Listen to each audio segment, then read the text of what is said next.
हरि ओम। वक्रतुंड महाकाय सूर्यकोटि समप्रभा निर्विघ्नं कुरु मे देव सर्वकार्येषु सर्वदा। Shri Gurubhyo Namaha. Namaste friends.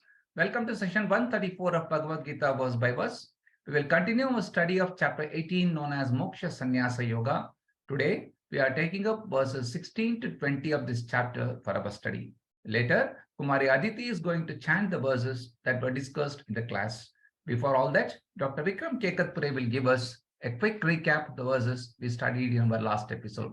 Over to you, Dr. Vikram, sir. Thank you. Hari Om. In this section, Sri Krishna is clarifying Arjuna's question regarding Tyaga and Sannyasa. We know 5 types of karma have been described: Vihita karma, Kamya karma, Nishiddha karma, Prayashchitta, and Naimitya karma. Giving up all the karma is sannyasa, or some scholars say if you give them partially also, it is called sannyasa. But according to some others, Tyaga is giving up of Kamya, Nishiddha, and Prayashchitta karmas, while few others state just giving up karma phala is Tyaga. Next slide. So Sri Krishna clarifies that sannyasa and Tyaga are same. They are part of the continuum to purify the mind. Tyaga is not about giving up the activity. He further clarifies there are 3 types of Tyaga. Tamasic Tyaga are the deliberately running away from the duties on pretext of Tyaga or Sannyasa. He warns such Tyaga is harmful, as sitting idle is empty mind is devil's workshop. Activities like Yajna, Danam, and Tapa should continue and should not be given up on false pretext of Tyaga. Next is Rajasic Tyaga, is giving up karma to avoid bodily pain. One does not want to make effort due to laziness, while Satvic Tyaga is continuing karmas without expecting karma phala. This helps in achieving spiritual progress. Once the mind is purified, then person can progress to Jnana Yoga of Shravanam, Mananam, and Nididhyasanam. Therefore, one should continue Satvic path, Tyaga path, that is Karma Yoga path, to achieve Jnana Yogyata. This is first step. Next slide. Now in verse 11, Sri Krishna makes a second important statement. Earlier discussion was one should not give up karma. Now next step, Sri Krishna says one cannot give up karmas, because as long as one is alive, karma and activities are inevitable. Action is needed for living. We need food, we need air. These generated rinas or death. We need to be aware of Devarinam, Rishirinam, Pitrurinam. Every person is alive has a rin or death, and one should try and do everything possible in our capacity to reduce this debt. Therefore, Sri Krishna advises that we continue to perform our duties without anxiety for result. A spiritual seeker may appear to lose out on material front, but there is a spiritual growth. Person gives up anxiety about the result. This is Satvic Tyaga or Karma Yoga. Is a Satvic Tyagi or Karma Yogi. Next slide, please. In verse 12, Sri Krishna explains what happens to a Atyagi or non-renuncer. One who does not follow Karma Yoga are Karmis. Karmis have anxiety about future and security, due to which they deviate from the path of Dharma. As Swamiji explains, Karmis continue to compromise on values.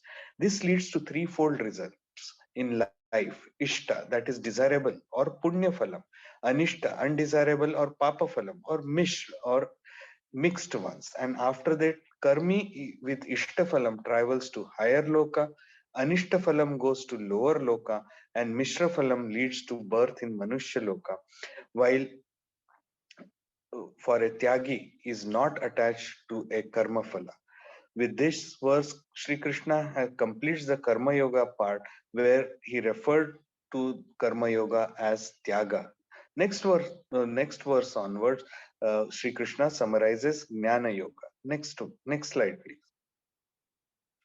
Following Karma Yoga, attaining Jnana Yogyata, next step is Jnana Yoga, which is the study of self. First shift is to understand that every individual has Atma and Anatma component.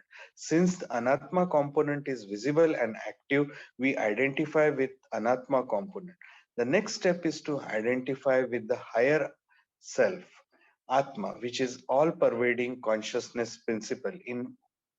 In order to understand two entities and create distinction between two, Sri Krishna explains that according to Vedanta fact, there are 5 factors which are responsible for all the actions, which will we see in verse 14. Next slide, please.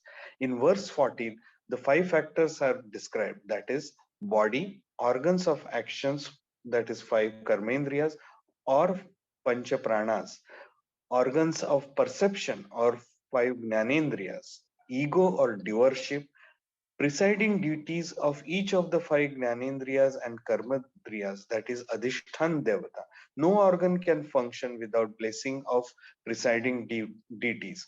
We know, like for Shotram, the presiding deity is Dig. For Pani, the hands, the presiding deity is Indra, so on and so forth. So 5 components can be also described in terms of koshas. Annamaya kosha, anatomical bodies; pranamaya kosha, physiological body; manomaya kosha, psychic, emotional or rational thinking. The 5th component is the presiding deity. The next slide, 15th verse, all kinds of karma. Kaik karma, next slide. Kaik karma or physical, vachik, oral, mental, manasa are done by the 5 components of the body mind complex. These karmas may be legitimate, conforming to dharma, or they may be illegitimate according to karma phalam generated. Sri Krishna is highlighting that all actions are done by body mind complex or anatma and not by atma, which is akarta abhokta. Once this distinction is understood, the next step is to identify from body mind complex to Atma, which we will study in today's class. Hari Om. Thank you very much, Dr. Vikram, for an excellent summary of the verses we studied in the last class. Sadashiva Samarambam Shankaracharya Madhyamam Asmadacharya Pariyantam Vande Guru Paramparam. Om. It's time to share a certain secret. We have come to the conclusion of the Bhagavad Gita. In the 18th chapter of the Bhagavad Gita is also called Moksha Sannyasa Yoga. Adi Shankara, in his commentary on the Bhagavad Gita, has very clearly said that the Bhagavad Gita is also called a Moksha Shastra. All our acharyas who have been into the path of Vedanta very early in life, who have committed themselves into this path, are clearly Jnanis. They have entered into the domain of Paramarthika. Once they have this spiritual enlightenment, the big problem that they have is how can they communicate their understanding to people who are nowhere in their realm of vision. They have attained to Paramarthika. We are struggling in Vyavahara. How do they come down to the level of a person in Vyavahara to explain to them of something of the infinite, to explain something of that timeless? Some teachers have explained, if somebody has never tasted the sweetness of sugar, and you have to describe it to one such person, how do you possibly do it? Very recently, I had this experience of a little child at home was asking me this question. Everybody's saying, Happy New Year, Happy New Year. What is the meaning of this Happy New Year? This girl is not even 2 years old, not yet developed a sense of time. At this age, they know only now. If I say, I will give it to you later, I will give you tomorrow, it does not make any sense. It is either now or never. So there is no existence of tomorrow or later on. For such a person, how can I tell them about a new year or what is this new year? Now you will be able to understand the difficulty that our acharyas have. And therefore, the acharyas have to adopt a certain technique, a certain secret. And that is, what is the secret? It is time for me to share what is the secret that these acharyas do. The secret technique is given to us in the Kena Upanishad. The acharyas in the Kena Upanishad say Brahma Vidya, or spiritual enlightenment, is clearly other than the known and the unknown.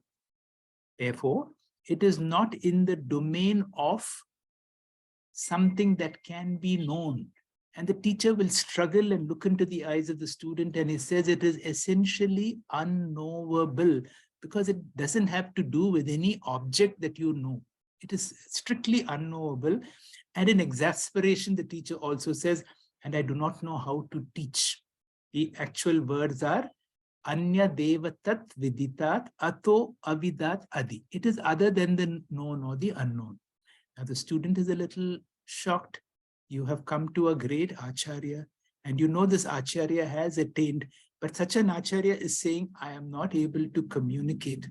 But then the teacher will look into your eyes and says, Iti Shushruma Purvesham. Purvesham. The wise people of the yesteryears have developed a certain technique.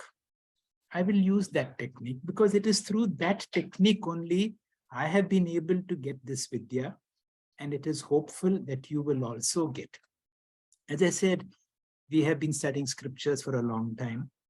And in the last class, I said, to attain something, 3 things are required. Our efforts, that is called prayatnam. In addition, our efforts alone will not do. We need to be patient for a certain period of time. How much time, that we can never say.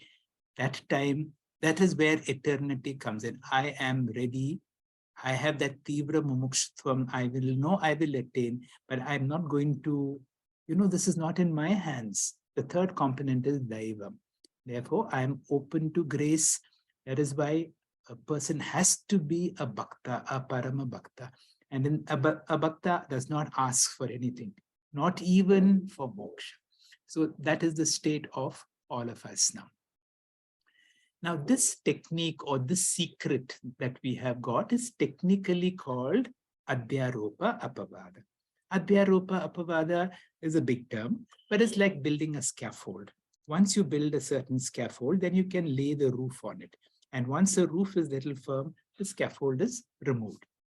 So what is the hypothesis? What is the story that our teachers build? The teachers tell us that all of us are jivas. A jiva is a limited individual. And why am I going through all this difficulty? Your prarabdha. You have done something wrong in the past, and therefore you have these karmas. And your prarabdha karma will decide so many things in your life. And then the teachers will also tell us about, be careful, because every act that you do can bring more punya or papa.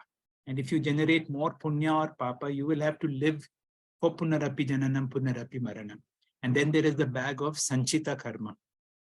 So the teacher who's now a jnani now gives you a false goal.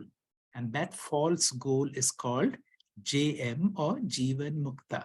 Many years ago, I had put it as the, when you enter into MBBS or an MD program, at the end, the student will have that I'm going to achieve an MD against my name. So a student of Vedanta has this vision that I'm going to get a Jivan Mukta status. Now, all of us have become sadhakas. As sadhakas, when we go to the teacher will give us sadhanas, a spiritual exercise. And this sadhana is to help us to reach that goal or parama purushartha or moksha. We know about dharma, artha, kama. But then I'm here for parama purushartha like a nachiketa. I want that and nothing else. And then finally, I become a Siddha Purusha. So this is how our journey has started. Bhagavad Gita is over, Upanishads are over, Dirikdrisha Viveka is over. Now, this format that we begin, the Jiva Jagat Ishvara, is also called the triangular format. In the triangular format, I acknowledge that there is bandha or various forms of limitations. To overcome these limitations, the teachers are giving us various forms of sadhana. And the final objective is one day, while in this body, I'm going to be free. I'm going to be a Mukta Purusha. There is a story of Bhagwan Nityananda.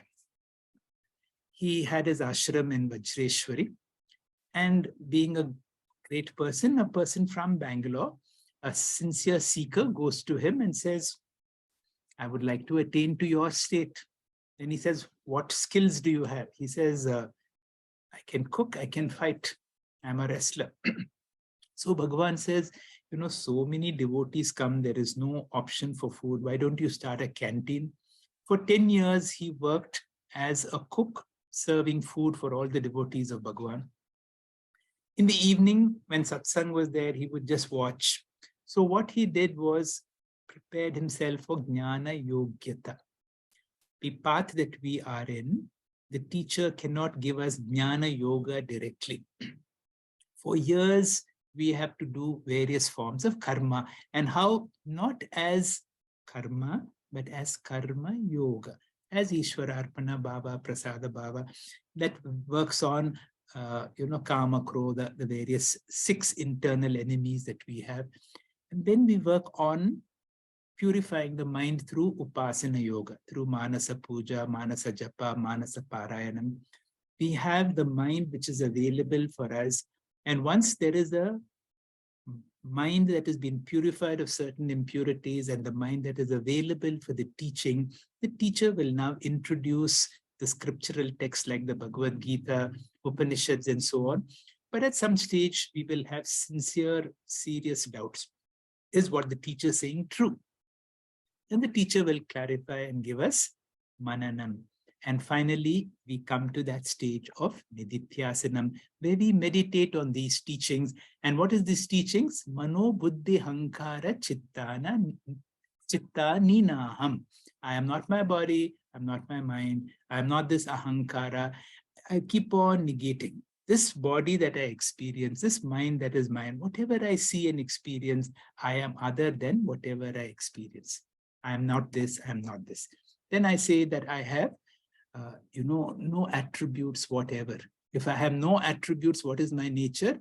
I am of the nature of Sat Chit Ananda. Then what is this body mind? This body mind is only an instrument. It is only a temporary instrument. I have lived in this body. I've lived in so many bodies. And I have to see my body as some body. I should develop a certain amount of vairagya to this body. A certain amount of asangoham. What is asangoham? Whatever happens to my body and mind, and therefore whatever along with it, shall not really affect me. Around this time, the teacher will do the apavada part. The teacher will now tell you the truth. The teacher will take away your very foundations at this stage and tell you something when you are prepared. Now look, moksha is not a sadhyam. It is not a goal. If it is not a goal, what is it? It is a siddha vastu. It is your natural state. You are born free, you will be free. But because of the cloud of Maya, one is not able to experience. Then what sadhana that I should do? There is nothing to do. You are already that. You are infinite. In fact, there is nothing you can do. You are so big, you're so limitless. And therefore, when somebody is infinite, you can't do anything. And when you can't do anything, then you are abhokta. What about this body mind? Now the teacher, let's see, it's like a dream that is happening. Your life is like a stage. Your body mind is a certain costume, a role that we have to play. Now that you know your true nature, play your role sincerely, but not seriously. Now, my true nature is Sat Chit Ananda. Of this, 66% enlightenment is natural. That means I know I am. When I say I am, I means consciousness, am means existence. This table that I'm sitting on cannot say I because it is not conscious. Only a conscious person with chit can say I. I know I am existent. So Sat and Chit are very clear. What is not clear to me is that I am limitless. I am Ananda comes from Anantatvam. So my true nature is Satchit Ananta. The problem now the teacher will help us is because of my mind. Because this Parabrahma, Paramatma functions through this mind, just like when I'm asleep, I experience no limitations, I'm Purnamada, Purnamidam. The moment I wake up, I experience all forms of limitations. All these problems is because of the mind. And remember, the mind is an instrument. When I see through a telescope or a microscope, there is only this much that I can see, although I have a capacity to see elsewhere, but the instruments will limit my ability to see. Then the student says, can limitless ever be an experience? Of course, it can be your experience during Nirvikalpaka Samadhi. It can be your experience when you go into a sense of intoxication. Sometimes when you are in the presence of the Lord, Mana ek bar hari bol. Sometimes you sing certain bhajans, you can get into a level of intoxication and you feel your sense of limitlessness. But there are moments of limitlessness, then you experience limitation. Our teachers don't focus on experience, they focus on knowledge, because knowledge is there all the time. Experiences come and go. The usual example is given of the earth rotating and a spherical earth. What is my knowledge? The world is flat and that the earth is stationary. But once this knowledge is given to you, will my experience change? My experience does not change. But now I know I am that limitless functioning through this limited body and mind. In conclusion, what will I say? There is no corridor connecting the finite and the infinite. The finite can never become the infinite. The mortal in me, which is the body mind, can never become the immortal, but the immortal in me is always immortal. Therefore, remember, as body mind, there is no complete solution to any problem. As Atma, there is no problem. With this background, we will be able to understand what is the meaning of karta, akarta, abhokta. Ultimately, we come to the last verse, the Charama Shloka of the Bhagavad Gita, which says Sarva Dharman Parityagya, which is interpreted as Sarva Karman Parityagya. Give up all karmas because there is nothing to do. Mam Ekam Sharanam Raja. Understand the one. And then what happens? Once you understand your Paramarthika status, once you come into the binary format, Aham Tvam Sarva Papebhyo. There is no karmas at all. And then we attain to or understand that moksha is my very natural state. With this background, let us listen to the verses of today's chapter. Today's opening verse will be explained to us by Dr. Komal Prasad. Dr. Komal, please. Om Shri Gurubhyo Namaha. In the 18th chapter, the initial verses were about Karma Yoga Sadhana. Shri Krishna explains Arjuna about Karma Yoga Sadhana, which will give a person Jnana Yogyata. And the next verses from verse 13 to 17 is about Jnana Yoga Sadhana. Now we are seeing the verse 16. Here we come to the concept of doer, who is the karta. While we analyze one's own nature, that's what we are doing. We are analyzing ourselves, our true nature. We discover that one is a mixture of two parts, two principles. One is the achetana, sharira tattva, inert body principle. And the second one is chetana, shariri, or the atma tattva. That's the pure consciousness principle. So whenever some action happens, when we do something, when we experience something, who is the doer here? The principle is all actions that an individual performs belong only to the body part. That's the inert part alone. That inert part alone is involved in any karma, as well as any reaction to that. The karma phalam is also borne by the inert material part. Consciousness principle, the Chaitanya Tattva, is neither involved in karma nor it is connected to karma phala. So it is the Chaitanya Tattva. It is something that's the. Now the question is, which part of this two should one get aligned to get eternal peace, happiness. The second part we have to see here is the first part of we are made up of two parts, an inert part and a consciousness part. And all actions are done by the inert part alone. The consciousness part is there, but it is not involved in karma, and it's not connected to any karma phala also. But the interesting part here is consciousness is required, and only by its mere presence all activities are possible. But by itself, it's not involved in any activity. So that's the crux of the matter. Both are required. Consciousness is untainted.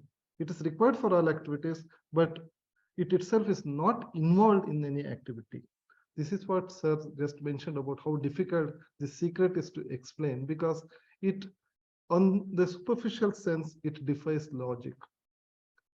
So in the 16th verse, we see Tatraiva sati kartaram atmanam kevalam tuyaha pashvati akruta buddhitvat nasa pashyati durmatihi.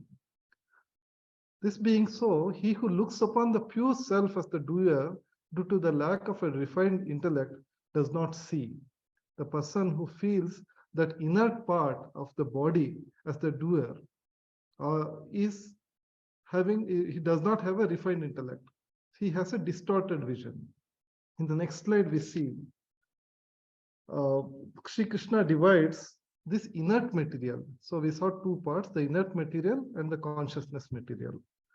Sri Krishna divides this inert material into 5 portions: Annamaya Kosha, Pranamaya Kosha, Manomaya Kosha, Vijnanamaya Kosha, and Daivam.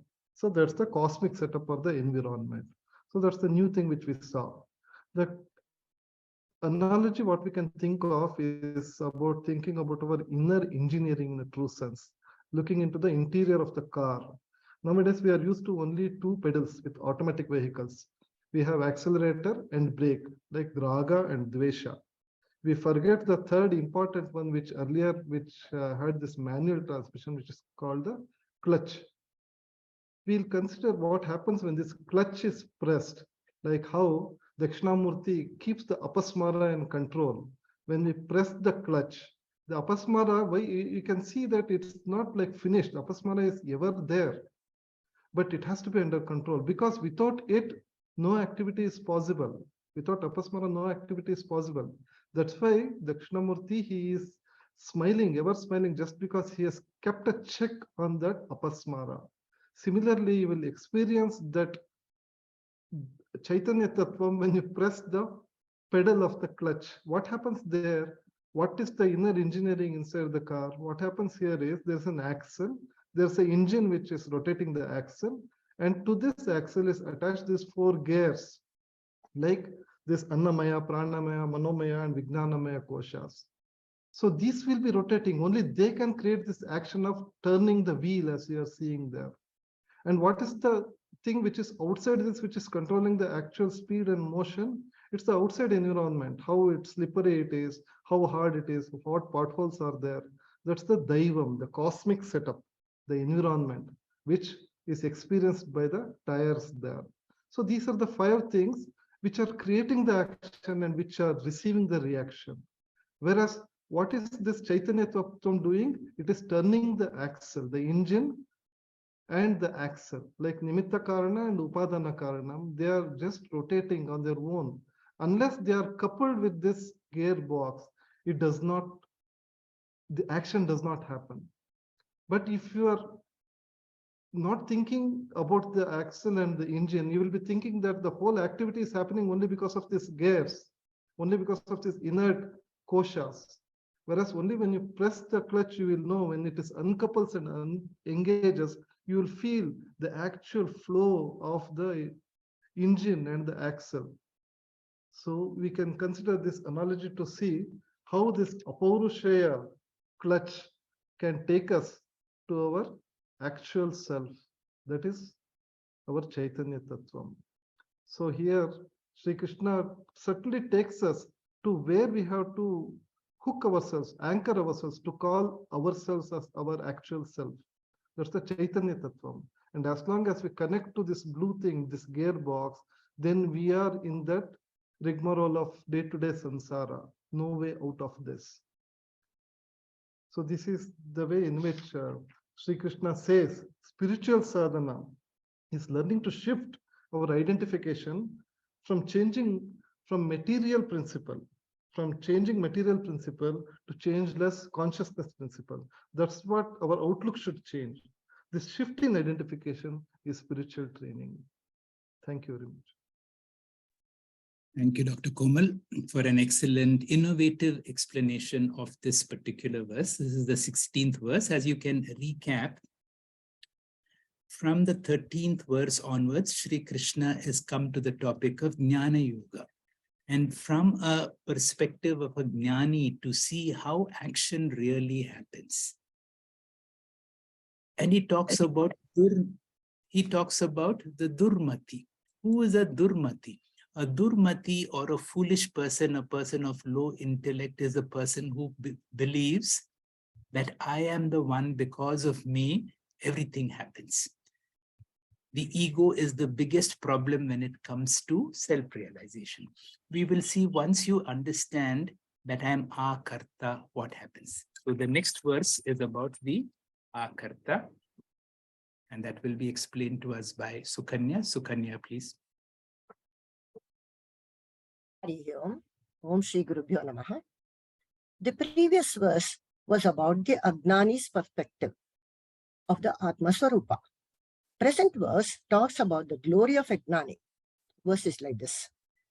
Yasya na aham kruto bhavo buddhir yasya na lipyate hatvapisa iman lokan nahanti na nibhadyate. Next slide, sir. Yasya aham krita bhavaha nasti yasya buddhihi na lipyate saha iman lokan hatva api nahanti na nibhadyate. Meaning, he who does not have the notion, I am the doer, and whose intellect is not affected, does not kill anyone in spite of killing, nor is he bound. One who has this knowledge that he is not the karta and his mind is not attached, understands prakriti dwara purusha is the karta and not the atma. A wise person of right vision does not claim doership even when these 5 factors of action are busily involved. They are adhishtanam, the body, karta, the doer, karanam, instruments of action, cheshta, different actions, and daivam, vasanas of the previous birth. Next slide, sir. Actions performed by these respective organs like Pashyan, Shrinvan, Sparshan, Grihnan, etc. These are the various actions performed by the body automatically. As Dehadari, one who identifies with the body is bound to do these actions continuously, and the self is a witness to all such actions. Jnani understands these actions belong to anatma and he is not the karta. Jnani is in constant awareness of the absolute sphere within him. He does not claim doership, but an ignorant person who does not understand this identifies with the body and claims he is the doer. Jnani has permanent awareness not only while doing action, but while continuously experiencing pleasure and pain. He is able to understand that none of these experiences are related to him. Pratibodha viditam. In every experience, he becomes aware of the experiencer. Such a person, Pashyan Shrinvan api na lipyate. Even while facing tough situations in the world, he knows he has to exhaust all his prarabdha karmas. So he performs his duties, whether pleasant or unpleasant, as long as he is in the world. Next slide, sir. Namam karmani limpanti, name karmapale spraha. In this verse, Lord says, even though I am the srishti, sthiti, laya karta, these actions don't belong to me because I don't have abhimana either in kartritvam or bhoktritvam. The right vision is the understanding that all actions belong to anatma, prakriti purusha janya, and not to the nitya shuddha chaitanya atma. Next slide, sir. Buddhir yasya na lipyate. Jnani does not claim the mind as himself, but as an instrument through which it transacts with the world. The second line of this verse, Hatva pisa iman loka nahanti nanibhadyate, means even if he kills in a war. Here, Hatva does not mean killing by a Jnani. It only means he is performing his duty. Killing action, hanti, is only a contextual verb used in the context of Battle of Kurukshetra. This being a dharma yuddha will not bring any papam to Arjuna, whose swadharma is war.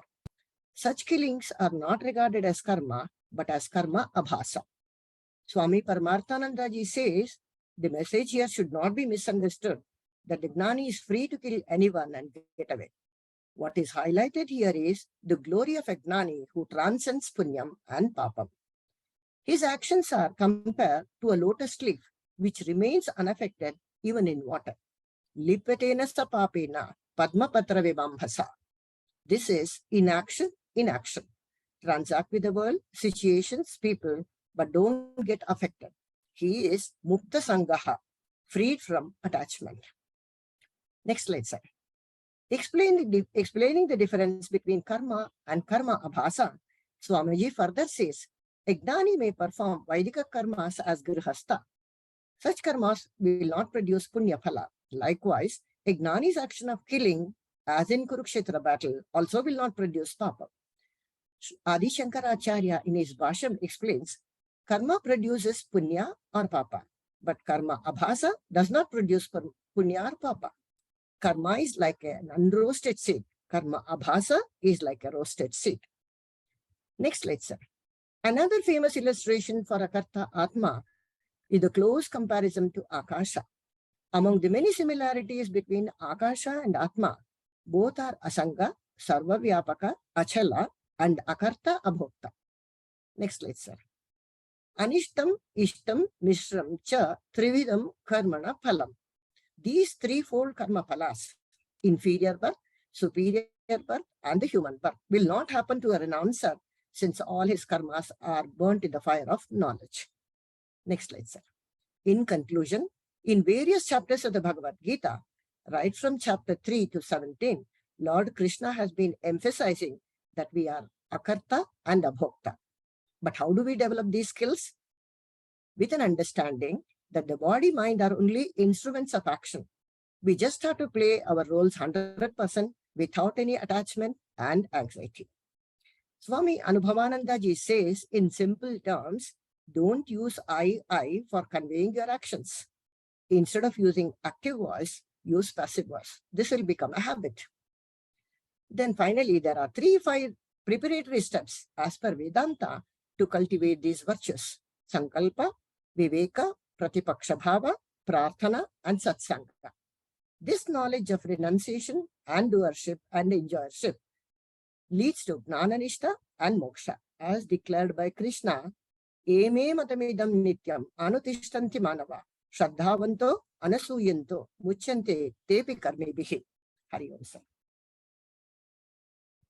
Thank you very much, Sukanya, for a nice explanation of an important verse which comes at the conclusion of the Jnana Yoga part between verses 13 to verses 17. This verse is the verse talking about a Jnani who understands that he is essentially a karta. And when he is an akarta, then therefore he is naturally a bhokta. Now, when we realize our true nature, there is the Atma, which is infinite. And because it's infinite, it cannot do anything. And therefore, when it doesn't do anything, it does not reap any punya or papa. Now, Sukanya has explained this again, but we always do a lot of actions. Whenever an action does, is it my body mind that does the action, or is it the Atma that does the action? We will realize both of them cannot do any action by themselves. The body mind is inert and therefore cannot do anything. The Atma is consciousness, but the Atma is infinite, and being infinite, it is akarta and therefore abhokta. But whenever the body mind is in touch with the Atma or consciousness, a new entity called the ego is born, which has got the will, which has got the intention, and it is the ego is the one that is responsible for all our actions. Therefore, the more we do our actions, what we need to see is certain actions have to be done. Log on to your higher self and allow your body mind to do whatever it has to do. We come to a new topic now. Apeksha, please. Hari Om, sir. Jnanam geyam parigyata trividha karam chodna karnam karam karteti trividha karam sangraha. So we'll go word by word in this. Parigyata means the knower. Geyam means the knowable. Jnanam means the knowledge. Trividha is this is the threefold. Karam chodna is the cause of action. Karta is the doer. Karma is the object. Karnam is the instrument. Iti, this is. Trividha is the threefold. Karam sangraha is the frame of action. So now we will understand this in detail. The knower, the knowable, and the knowledge, that is jnanam, geyam, parigyata. This is the threefold causes of action. The doer, the object, and the instrument, that is karnam, karma, karteti. This is the threefold action. So we will talk about it in the next slide, sir. Before the verse 18, there's one summary of Gita given, and after verse 17, there's the second type of summary which is given. So let's look at the type A, the first summary that is given from verse 1 to verse 17. It talks about karma yoga and jnana yoga. Karma yoga is it's an activity which is required to purify the mind, whether it is japa, upasana, or any karma that you are doing. Once you have purified the mind, you go to the next stage, which is the jnana yoga. That is the knowledge that I am free, you do that. From the verse 18 to verse 40, Swamiji covers 7 topics which are divided into 3 categories. Krishna covers 7 topics which are divided into 3 categories. Next slide, sir. Verse 18 is the introduction of the verse from the verse 18 to 14. So for any activity to happen, you need to do 2 things. That is, one is knowing, and the second is the doing. Jnanaha vyavaharaha. That is the knowing part. For anything, you need to know an object or person. If you don't know anything about that object or person, there will be no desire in your mind. And that is why you will see there are so many advertisements given nowadays, so that people know more and more and more and more. And once you start knowing more and more, based on your past sanskaras, the ichhati develops. That is, you create raga and dvesha for it. So that is the knowing part, jnana vyavahara. The second part is the doing part, which is the karma vyavahara. Based on your past sanskaras or your raga and dvesha, you act based on that. For example, if you know that this is an apple, then based on your sanskars, you will like the apple, or you will eat the apple, or you will just throw away the apple. So that is yatati. Next slide, sir. So in this verse 80, Krishna talks about the 3 factors of jnana, karma, vyavahara. Everything is divided into 3 types here. So jnana vyavahara, which is the knowing part, is divided into, Krishna says it's divided into three factors. First is knower, that is the parigyata we talked about. Second is object of knowledge, that is geyam, that we talked about, knowledge. Then the third part is the knowledge, that is the jnana. And these 3 are the causes of karma, which is the karma chodna. So I'll take an example here of an apple. For example, you know, if there's an apple here, I am the knower. The object of the knowledge is the apple. And the knowledge, the jnanam part, that this is an apple, is the knowledge. Once you have this knowledge that this is an apple, this causes the karma, the next step. Now, karma vyavahara, the doing part, is also divided into 3 factors, which is the subject, object, instrument. Now that you have the jnanam that this is an apple, you will do action. So who is the subject here? I am the subject, apple is an object, and the instrument will be the knife, which I will use to cut, to eat it, or my hand to throw it away. So this is the doing part. Next slide, sir. But when I talk about knowledge here, Krishna says, don't consider the knowledge as the self-knowledge. Self-knowledge is completely separate than the material knowledge. How? Material knowledge always creates desires. Once you come to know more and more, for example, there's a space tour happening, then there is, BMW car, or there's a big house that you see. This is the material knowledge that you come to know, and it creates more and more desires. And that's how we fall in the chakra of karma again and again to fulfill all these desires. But self-knowledge is different from this, because it removes all the desire and it makes you center in the true essence of your nature.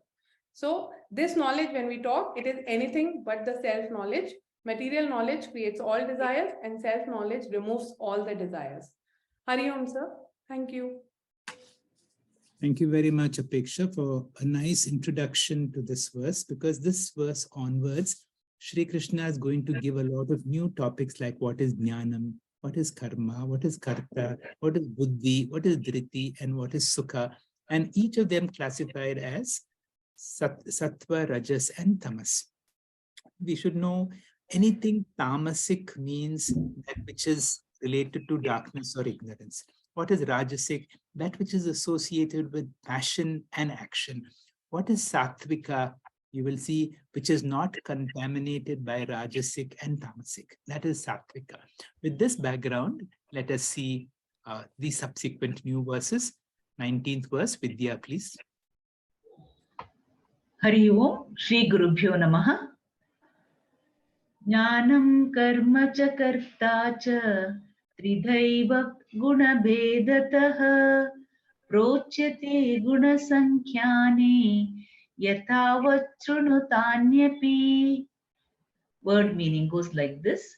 Guna sankhyaane, in the Sankhya philosophy, jnanam, knowledge, karmacha, action, kartacha, the doer, prochyate, are said to be, tridhaiva, threefold, guna bhedataha, according to the distinction of the gunas, shrunu, listen, tanyapi, to them also, yathavat, as they are.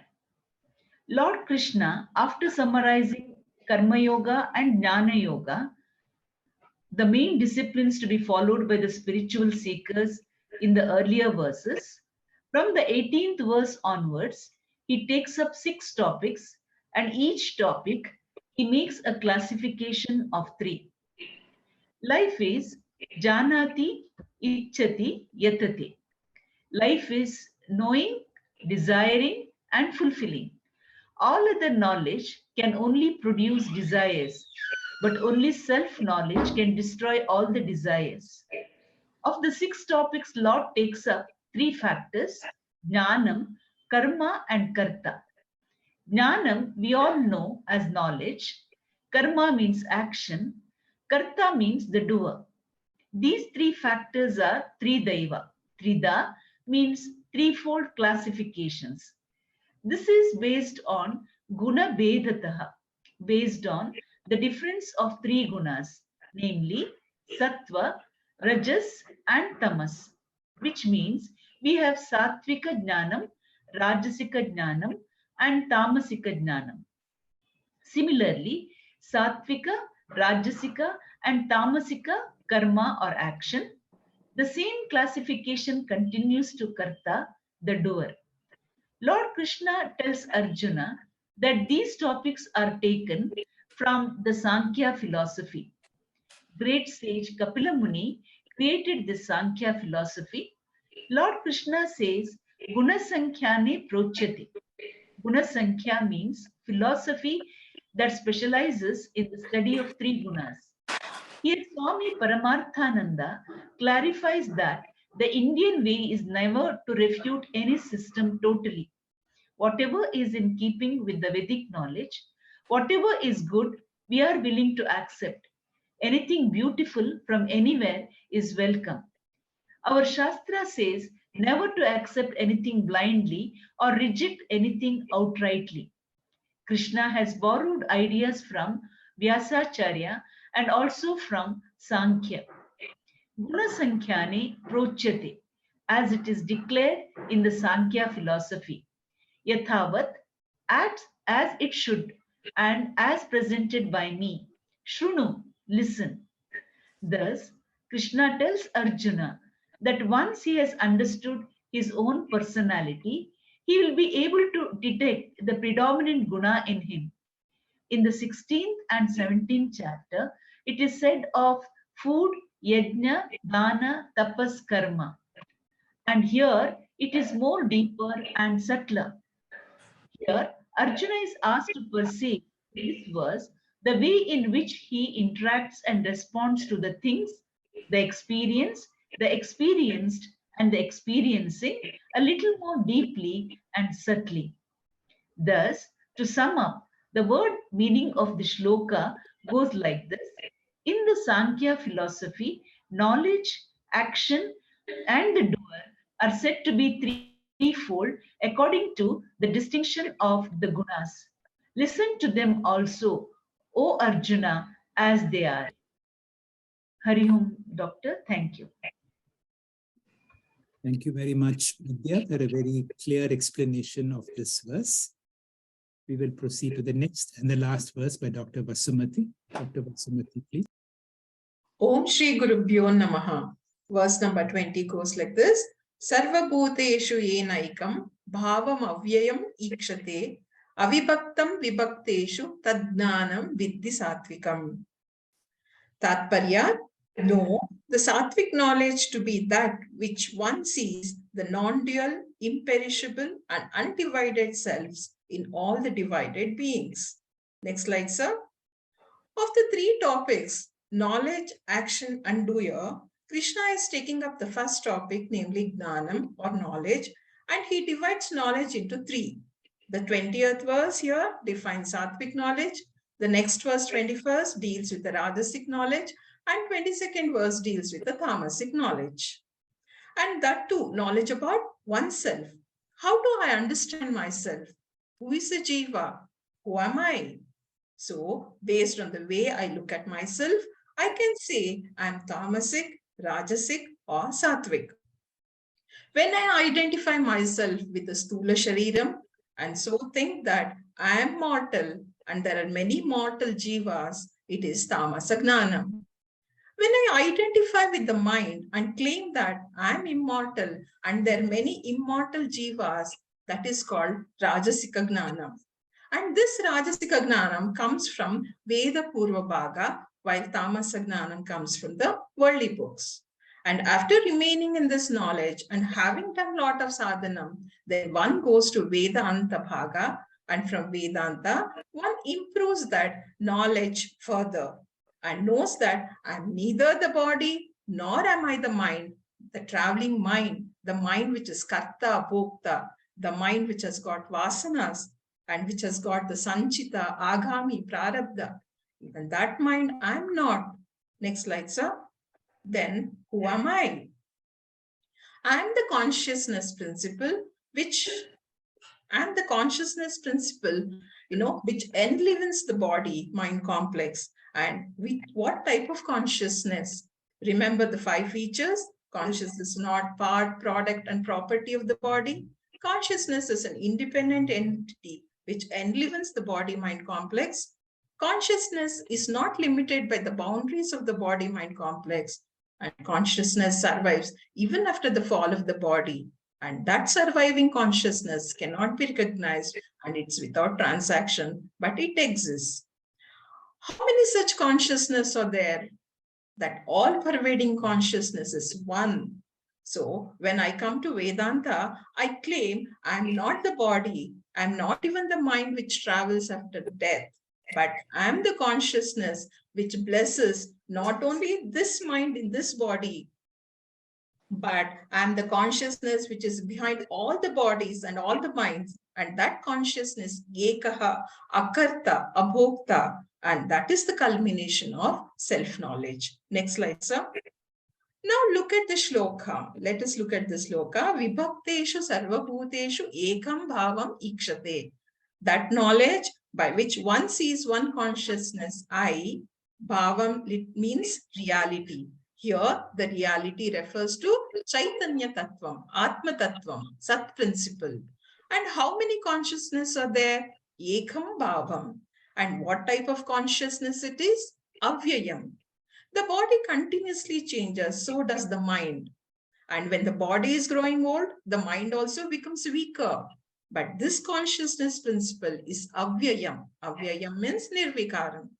So that knowledge by which a person sees the one consciousness which is present in sarva bhuteshu, that is present in all the bodies. Sarva bhuteshu here means the body, shariram.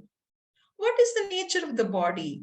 Vibhateshu, which are all divided, which are many and varied. Here is one body and there is another body, and this is separated by space. Therefore, bodies are divided, separated, but consciousness is not divided. Next slide, sir. Consciousness is in your body, consciousness in my body, consciousness is in between also. But we are not able to recognize here. It is Vyakta Chaitanyam, and in the other body also, it is Vyakta Chaitanyam. Vyakta means manifest. In between it is Avyakta Chaitanyam.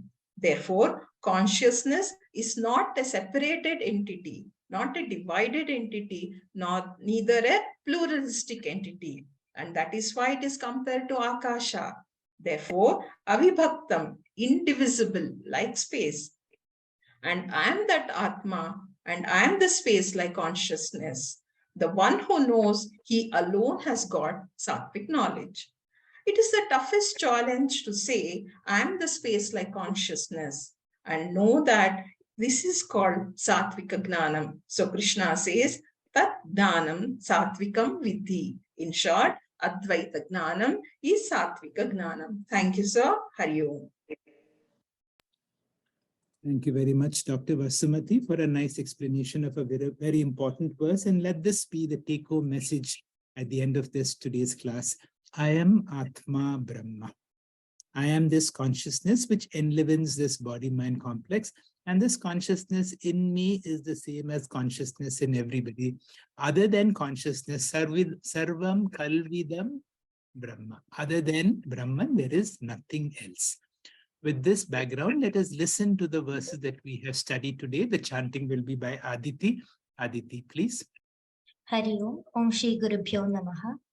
Tatraivam sati kartaram atmanam kevalam tuyaha pashyatya krita buddhitvat na sapashyati durmatihi yasya naham krito bhavaha buddhiryasya na lipyate hatvapi sa iman lokan nahanti na nibadhyate jnanam nyeyam parijñata trividha karma chodana karanam karma karteti trividah karma sangraha jnanam karma cha karta cha tridaiva guna bedataha procure gunasankhyane yathavachrunutanyaphi sarvabhuteshu yenaikam bhavamavyayamikshate avibhaktam vibhakteshu tajnanam viddhi satvikam. Hari Om. Thank you. Thank you, Aditi, for your melodious, flawless chanting. Thank you, all speakers, for a wonderful class. Thank you, friends, for your active participation. On Monday, 13 February 2023, let us log in for new session 47 of Disha for the discovery of inner strength and happiness at 6:45 p.m. In this episode of Disha, we will continue our study of 10th chapter along with Tattva Bodha. With this, let us conclude today's session with our usual Shanti mantra. Om Purnamada Purnamidam Purnat Purnamudachyate Purnasya Purnamadaya Purnameva Vashishyate. Om Shanti Shanti Shanti. Hari Om. Shri Gurubhyo Namaha. Hari Om. Thank you.